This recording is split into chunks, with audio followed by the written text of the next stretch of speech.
అందరికీ నమస్కారం అండి. Welcome to infinity astrological sciences YouTube channel.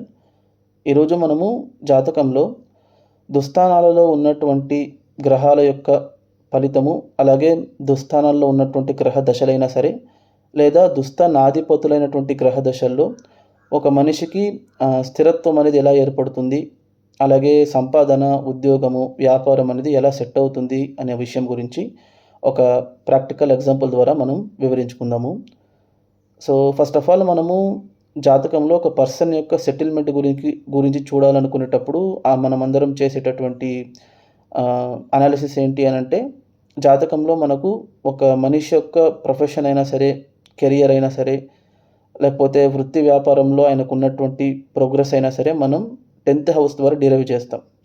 So దశమ స్థానం అయినటువంటి కర్మస్థానం యొక్క కండిషన్స్, అలాగే దశమ స్థానంలో ఏవైనా గ్రహాలు ఉంటే ఆ గ్రహం యొక్క క్యారెక్టరిస్టిక్స్, అలాగే దశమాధిపతి ఎలాంటి కండిషన్లో ఉన్నారు అనే దాని మీద ఒక పర్సన్ యొక్క కెరియర్ అనేది ఆధారపడుతుంది. సో ఇప్పుడు మనము నార్మల్గా జాతకాలు చూసుకునేటప్పుడు ఏంటంటే, చాలామందికి కర్మస్థానాధిపతి ఉచ్చంలో ఉంటారు, లేదా కర్మస్థానంలో ఏదైనా ఒక గ్రహం ఉచ్చంలో ఉంటుంది. కానీ వాళ్ళు రియాలిటీలో లైఫ్లో చూసుకుంటూ ఉంటే పెద్ద సీఈఓ కాకుండా నార్మల్ ఒక చిన్న పొజిషన్లోనే ఉంటారు. ఈవెన్ సొంతంగా పనులు చేసేటప్పుడు కూడా వాళ్లకు కొన్ని ఫెయిల్యూర్స్ వచ్చి సొంత పనిని చేయడం అనేది కూడా వదిలేసి మళ్ళీ ఉద్యోగంలో జాయిన్ అయిన వాళ్ళు కూడా ఉన్నారు. అంటే 10th లార్డ్ బలపడి 10th హౌస్లో బలగ్రహం ఉన్నా కూడా ఓన్ కెరియర్ లేకపోతే ఓన్ ప్రొఫెషన్ అనేది అంతగా సెట్ అవ్వకుండా ఉండేవాళ్ళు ఉన్నారు. సో ఇలాంటి కండిషన్స్ అనేది దేనివల్ల జరుగుతుంది అని అంటే, ఎప్పుడైనా సరే మీరు పని దేనికోసం చేస్తున్నారనే పర్పస్ అనేది అక్కడ మోస్ట్ ఇంపార్టెంట్ థింగ్ అండి. యాక్చువల్గా ఏంటంటే, మనమందరం ఇక్కడ మిక్సప్ చేసుకునే ఒక కన్ఫ్యూషన్ ఏంటి అని అంటే, 10th హౌస్ అనేది మనకు పనిని మాత్రమే సూచిస్తుంది. అంటే ఇప్పుడు ఫర్ ఎగ్జాంపుల్ మీకు ఒక టాస్క్ ఇచ్చారనుకోండి, ఆ టాస్క్ని మీరు అచీవ్ చేయగలుగుతారా లేదా, లేదా మీకు ఇచ్చినటువంటి రెస్పాన్సిబిలిటీని మీరు తీసుకోగలుగుతారా లేదా, మీకు ఉన్నటువంటి బాధ్యతల్ని మీరు నిర్వర్తించగలిగే శక్తిని, స్తోమతని, సామర్థ్యాన్ని మాత్రమే మనకు కర్మస్థానం నిర్ణయిస్తుంది. That need not necessarily be a job. ఓకేనా? సో ఫర్ ఎగ్జాంపుల్ ఇప్పుడు మీరు ఒక కంపెనీలో వర్క్ చేస్తున్నారు. మీ మేనేజర్ మీకు ఒక పెద్ద టాస్క్ ఇచ్చారనుకోండి, మీరు దాన్ని కంప్లీట్ చేయగలరు. ఇఫ్ అట్ ఆల్ మీకు 10th హౌస్ కానీ 10th లార్డ్ కానీ బలంగా ఉంటే ఇచ్చినటువంటి పనిని సాధించేటటువంటి ఒక క్యారెక్టరిస్టిక్స్ అనేది ఆయన మీకు ఇస్తారు.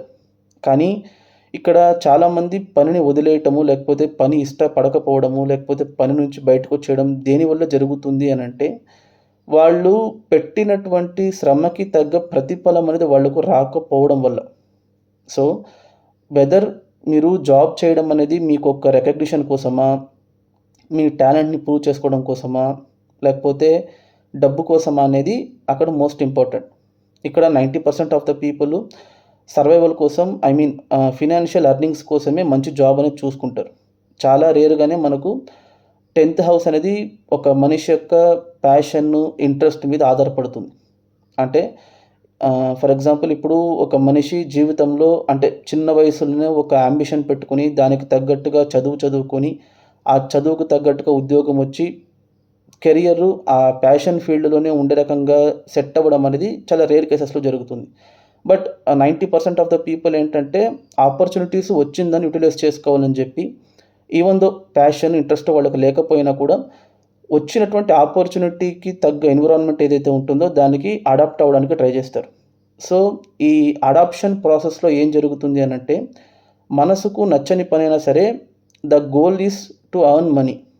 సో ఎప్పుడైనా సరే మనము ఒక మనిషి స్థిరత్వం అనేది చూసుకునేటప్పుడు పని అనేది కన్సిస్టెంట్గా ఉంటుందా లేదా అనేది 10th హౌస్ చూడాలి. కానీ the intent of that work, ఎందుకు ఆ పని చేస్తున్నారు మీరు, మంచిగా ధనం సంపాదించడానిక, లాభం సంపాదించడానికంటే అది జాతకంలో మనకు 2nd హౌస్ 11th హౌస్ తెలియజేస్తుందండి. That is the most important thing.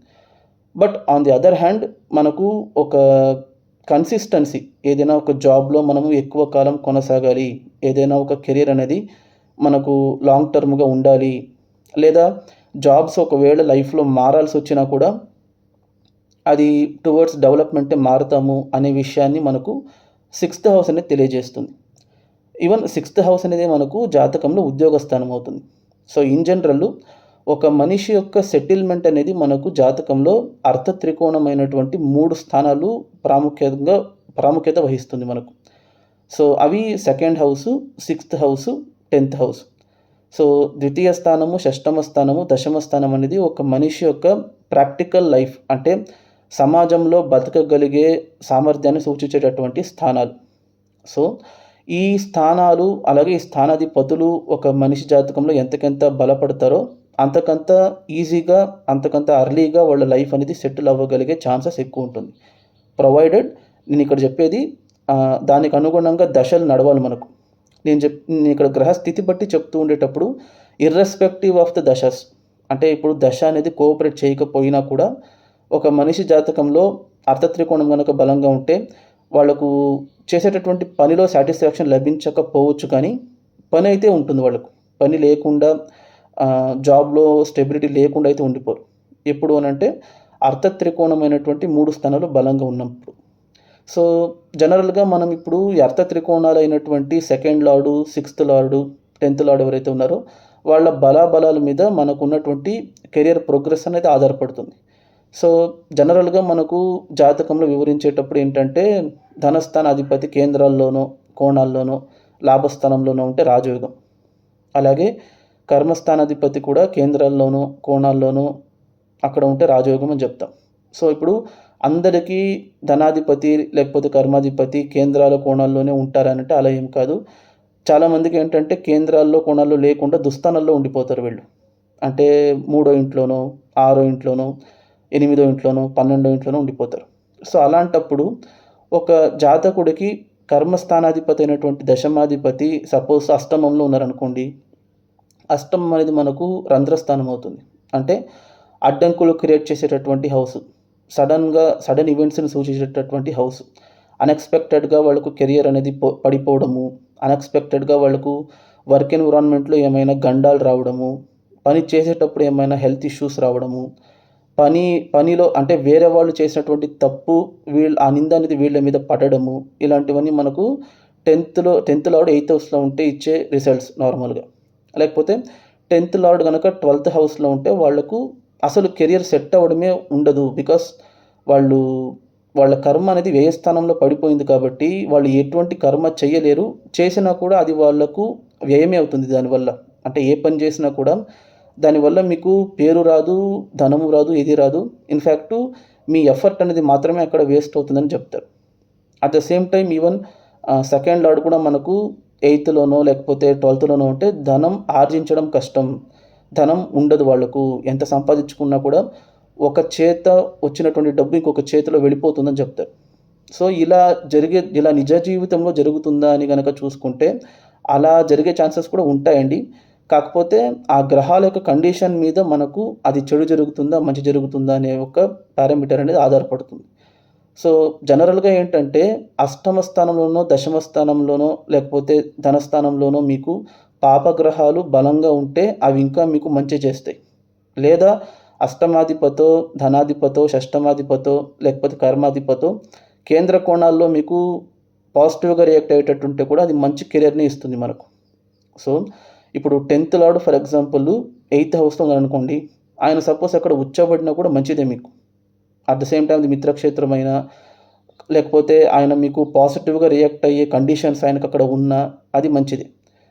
చెప్పాలంటే మనమందరం జాతకంలో చూసుకునేటప్పుడు దశమ స్థానం అనేది ఏదైతే ఉందో, ఇన్ఫ్యాక్ట్ చెప్పాలంటే ఈ అర్థ త్రికోణాల్లో శుభగ్రహాలు ఉండడం కంటే పాపగ్రహాలు ఉండడమే మంచిదండి.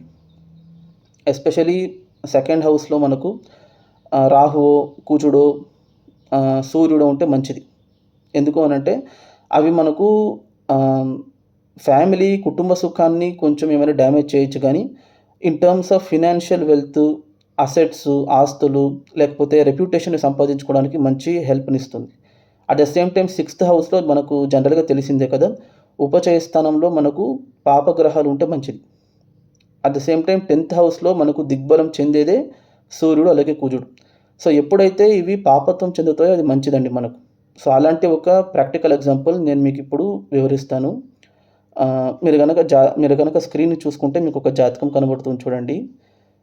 సో ఇది ఒక మగవారి జాతకం అండి.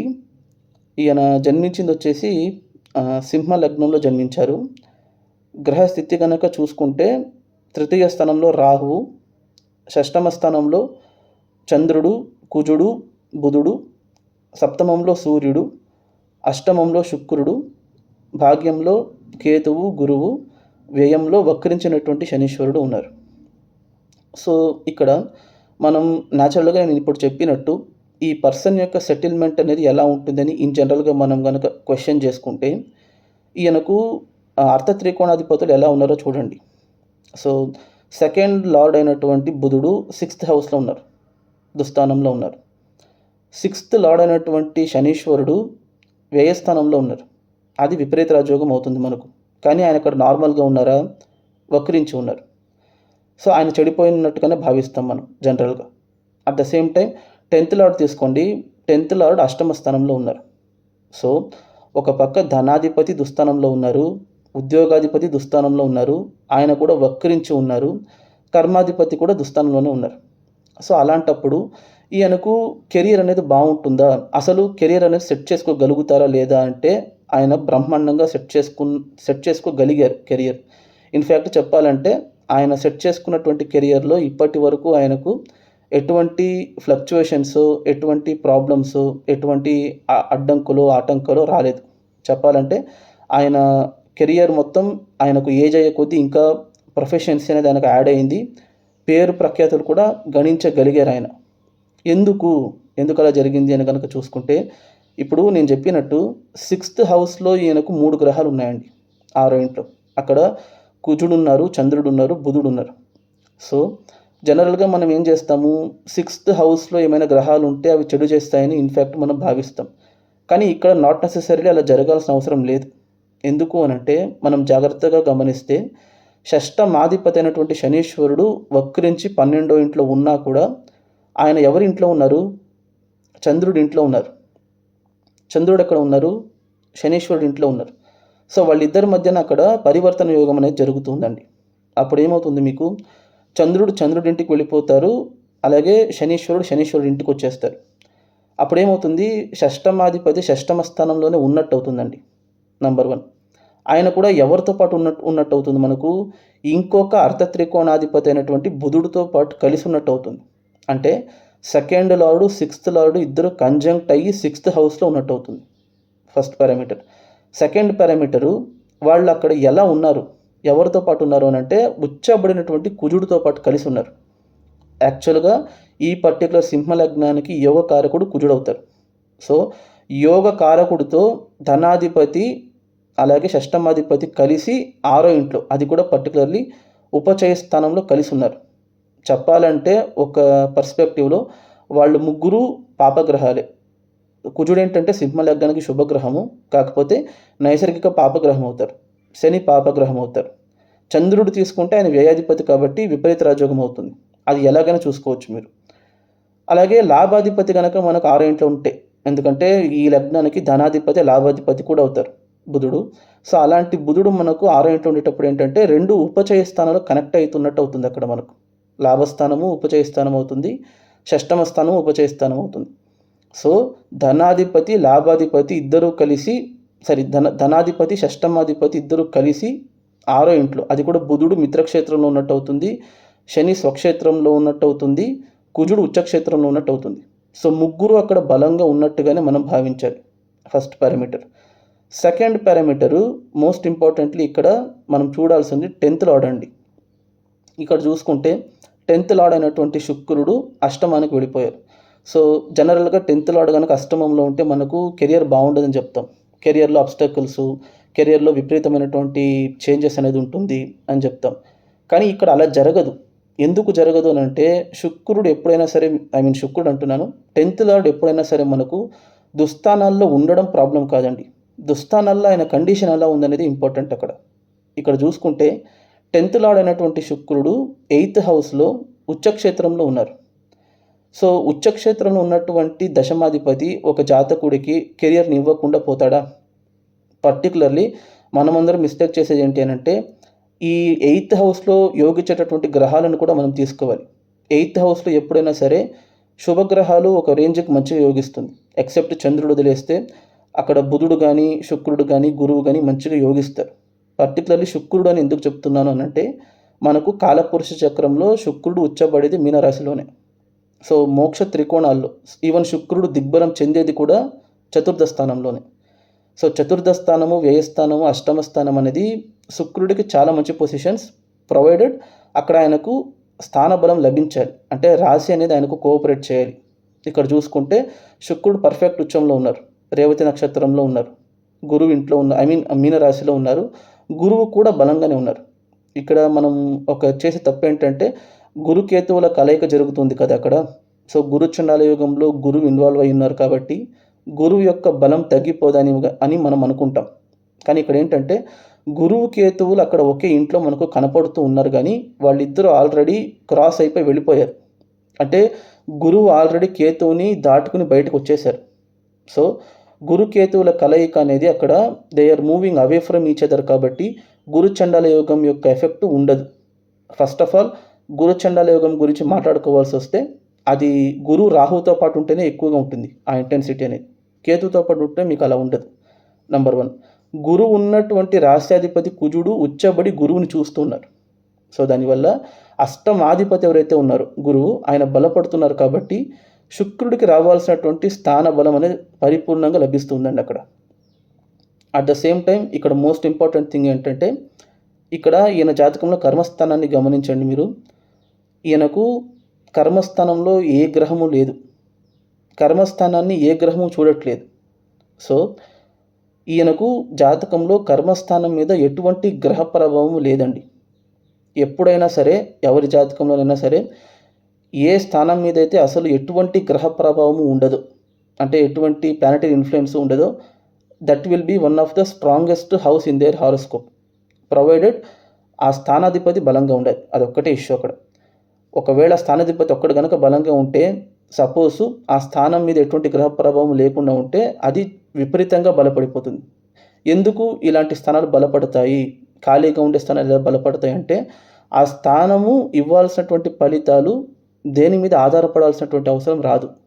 ఆ స్థానము చాలా ఇండిపెండెంట్గా ఉంటుంది, చాలా ప్రశాంతంగా ఉంటుంది. సో అది ఇచ్చే ఫలితాలు ఇండిపెండెంట్గా తనంతట తాను స్వతహాగా ఇచ్చేస్తుంది. సో అలా చూసుకునేటప్పుడు ఏంటంటే ఈ జాతకంలో 6వ ఇంట్లో ఉన్నటువంటి గ్రహాలైనా సరే, 8వ ఇంట్లో ఉన్నటువంటి గ్రహాలైనా సరే ఈ పర్టికులర్ వ్యక్తికి మంచి కెరియర్ని ఇవ్వడానికే, మంచి సెటిల్మెంట్ని ఇవ్వడానికే సపోర్ట్ ఇస్తుంది, కానీ ఆయనని చెడపదు. సో రియల్ టైంలో ఆయనకు జరిగినటువంటి ఇన్సిడెంట్స్ కనుక చూసుకుంటే ఈయన జన్మించింది 1977లో జన్మించారండి. అది సూర్యదశలో జన్మించారు, 4 years బ్యాలెన్స్లో ఉండేటప్పుడు. సో ఈయనకు సూర్యదశ అయిపోయిన తర్వాత చంద్రదశ వచ్చింది ఆయనకు. సో చంద్రదశ అయ్యేటప్పటికి ఆయనకు 14 years తర్వాత కుజదశ వచ్చింది ఆయనకు. కుజదశ ఒక 7 years యాడ్ చేసుకుంటే మనకు 21 years వస్తుంది. సో ఈయన ఇప్పుడు చదువు విషయంలో ఏం చదువుకున్నారు అని కనుక చూసుకుంటే ఆయన ఆర్థోపెడిక్ సర్జన్గా ఉన్నారు ఇప్పుడు. సో మెడికల్ లైన్లో ఆయనకు మంచి కెరీర్ అనేది ఏర్పడింది.